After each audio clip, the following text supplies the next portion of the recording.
Oh, Chad Graff today on The Athletic has a story. Do the Patriots have enough at the wide receiver position to win in the playoffs? And he gives you all the breakdown. We've already been over to the sort of the Diggs 3-week absence roughly from each of the last 3 games. And Steph Diggs leads the team with 67 catches, 731 yards, and 3 touchdowns. Booty leads the team with 6 touchdown catches.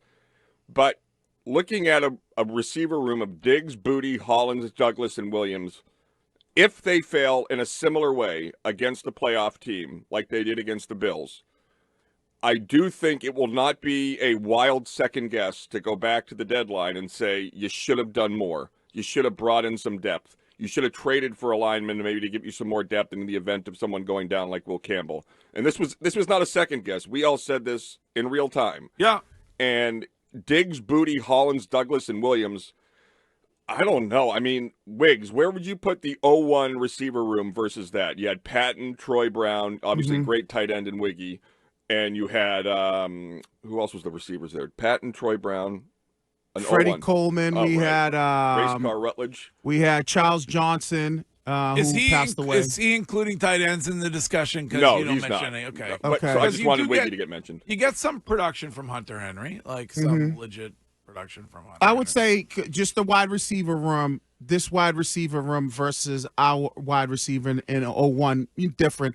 But I would say that this wide receiver room probably had more production because Steph Diggs was he had been 1,000-yard receiver for the last 4 or 5 years, where Troy Brown, I don't know if Troy Brown was a 1,000-yard receiver 4 or 5 years in a row, prior to us winning the 0-1 Super Bowl. I would, if I had a bet on it, I would say no, because he was probably more of a role player, where Steph Diggs was considered one of the top, 10 wide receivers in the NFL. Yeah. I would just put it this way. I think they're relatively similar. I don't think one receiver room is much better than the other. No, I would agree with that. And so you look at this team, we are going to come down in the end on, it's going to be Drake, May, and Vrabel are going to be the stories, whether the team wins or loses. And I do think that the receiver room is one area that you can make an easy second guess should the Patriots not get to where we want them to go in the playoffs. Okay.